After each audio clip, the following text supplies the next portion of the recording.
Bismillahirrahmanirrahim. Assalamualaikum warahmatullahi wabarakatuh.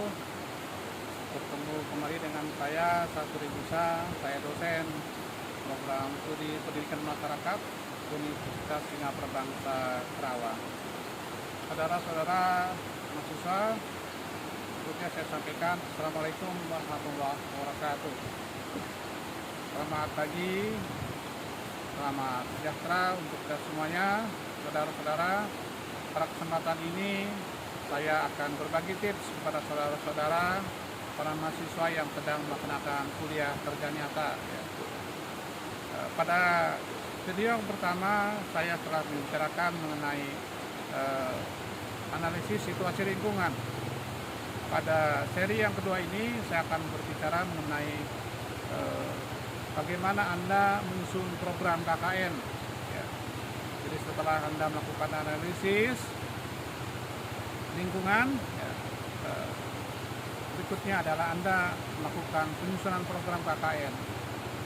Banyak para mahasiswa yang sedang melaksanakan KKN juga belum memahami bagaimana langkah-langkah melakukan penyusunan program. Tentu saja saya sebagai dosen, saya sebagai pembimbing KKN perlu memberikan hal ini sehingga Anda memiliki bekal di dalam menyusun program. Baiklah saudara-saudara, sebelumnya juga kami mohon kesediaan saudara-saudara memberikan komentar, like, dan subscribe pada video ini sehingga saya dapat meningkatkan kualitas video ini. Baiklah saudara-saudara, ada 10 langkah ketika Anda menyusun program KKN. Yang pertama adalah melakukan analisis SWOT, analisis strength, weakness, opportunity, dan threat, atau analisis kekuatan, kelemahan, peluang, dan ancaman terhadap analisis situasi lingkungan yang saudara-saudara telah lakukan di awal video saya yang pertama ya. Analisislah apa yang menjadi kekuatannya di daerah itu, kelemahannya, peluangnya, ancamannya apa yang ada dia. Nah, dari analisis itu Anda langkah berikutnya menyusun alternatif prioritas program. Menyusun analisis dulu. Kira-kira program-program apa berdasarkan analisis SWOT itu yang memungkinkan untuk dilaksanakan. Mungkin ada 5, 10, 20, 30, nggak apa-apa. Jadi bicarakan dengan teman-teman semuanya, memiliki suara, memiliki pendapat, didengar sama anggota, kemudian dibuat petanya. Ada berapa puluh atau berapa hal yang perlu dilakukan di daerah itu. Yang ketiga adalah pilih prioritas. Dari katakanlah 5 atau 10 atau 20 alternatif program dipilih. Kira-kira program mana yang menjadi prioritas. Jadi tidak semua program itu Anda lakukan di tempat Anda.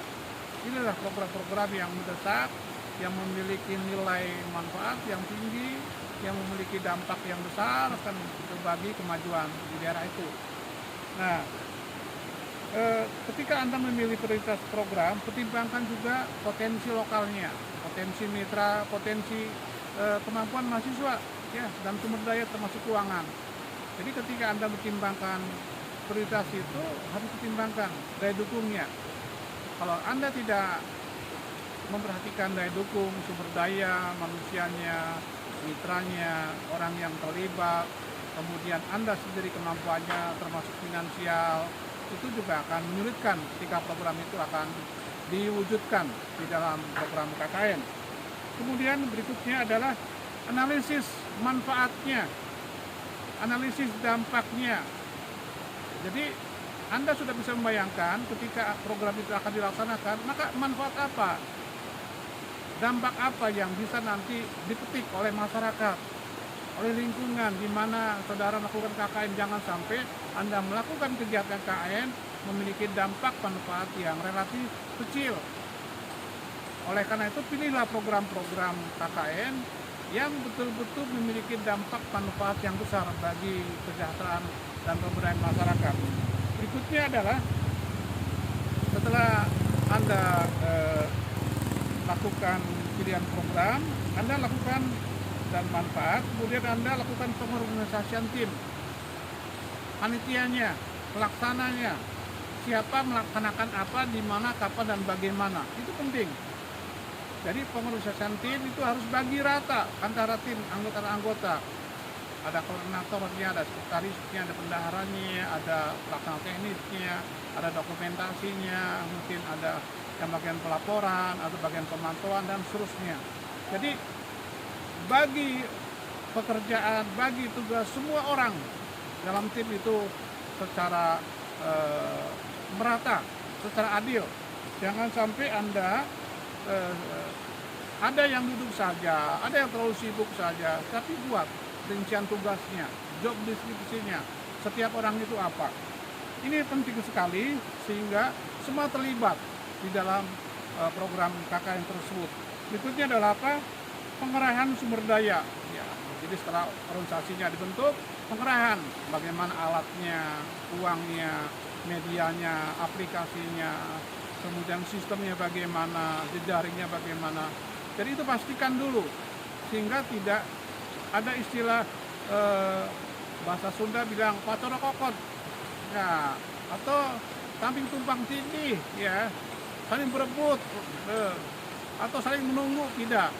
Karena semua orang adalah sudah terbagi, ya, orang-orangnya terbagi sarana prasarananya, sehingga orang bekerja menurut sumber daya yang tersedia.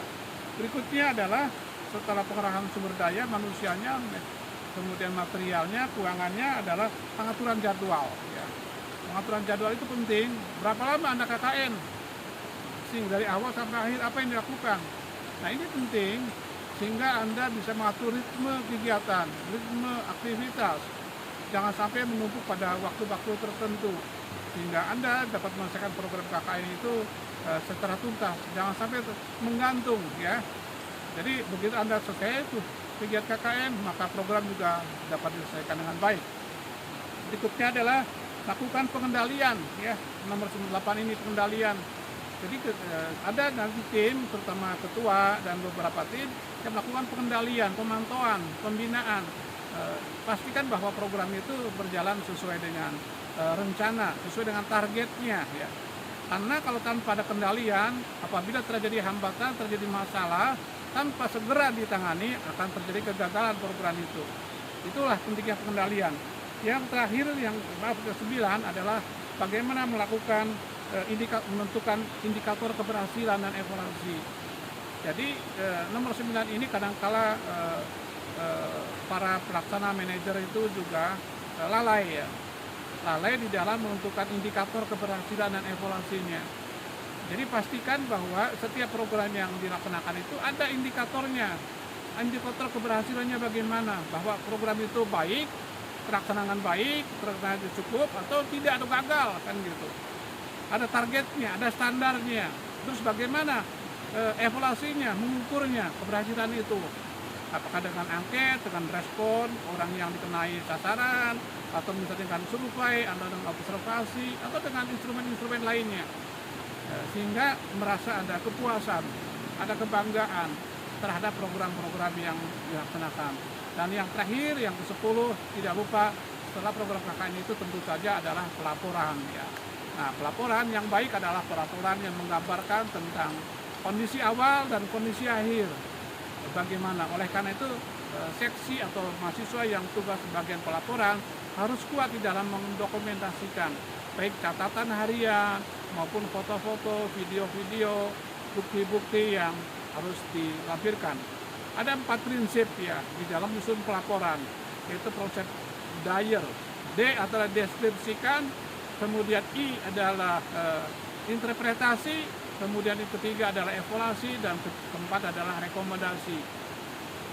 Inilah 4 hal kata kunci di dalam menyusun laporan. Deskripsi, interpretasikan apa yang terjadi, evaluasi keberhasilannya, dan terakhir rekomendasi. Rekomendasi apa setelah Anda KKN selesai? Nah, ini akan menjadi tindak lanjut kepada para pemangku kepentingan di desa atau di tempat Anda KKN.